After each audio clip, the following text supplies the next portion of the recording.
Hamas Israel संघर्ष बीच Iran का बड़ा ऐलान, इजराइल को दे डाली वो चेतावनी जिस पर है दुनिया की नजरें। एएफपी की रिपोर्ट के मुताबिक हमास और अन्य मध्यपूर्व समूह का समर्थन करने वाले ईरान के विदेश मंत्री ने गुरुवार को कहा कि इजराइल के खिलाफ नया मोर्चा खोलना गाजा में इजराइल की कार्रवाई पर निर्भर करेगा। हालांकि लंबे समय से हमास का समर्थक रहा है, लेकिन ईरान सरकार के अधिकारी इस बात पर अड़े हैं कि शनिवार को उनके कट्टर दुश्मन इजराइल के खिलाफ हमास के हमले में उनके देश की कोई भागीदारी नहीं थी।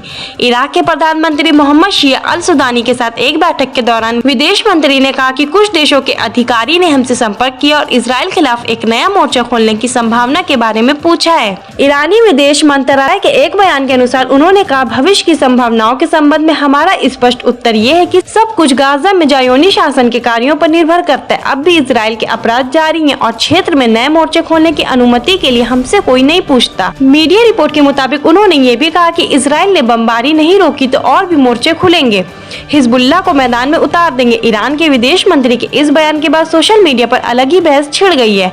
बिलाल खान नाम के एक शख्स ने लिखा, Iran, Israel, America, Hamas, Hezbollah सब एक हैं। एक और लिखते हैं, जैसे रूस फंस गया वैसे ही अमेरिका ने इजराइल फंसा दिया, अब हथियार बेचेगा, मजे लेगा।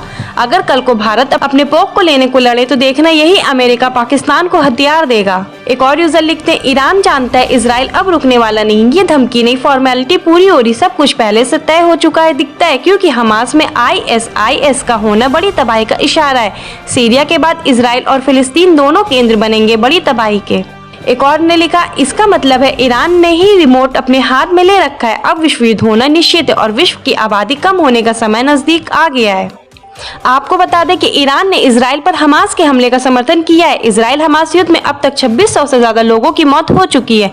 इजराइल पर हमास के हमले के चलते 1300 इजरायली मारे गए और 3000 से ज्यादा लोग घायल हैं। वहीं इजराइल की तरफ से किए गए जवाबी कार्रवाई में 1500 से ज्यादा फलस्तीन मारे गए, जबकि 7000 घायल हैं। आप इस पूरे मामले को कैसे देखते हैं, अपनी राय हमें कमेंट सेक्शन में जरूर दें। हमारे चैनल को सब्सक्राइब करें, बेल आइकन बटन प्रेस करें ताकि देश दुनिया से जुड़ी तमाम वायरल खबरों को हम आप तक पहुँचाते रहें।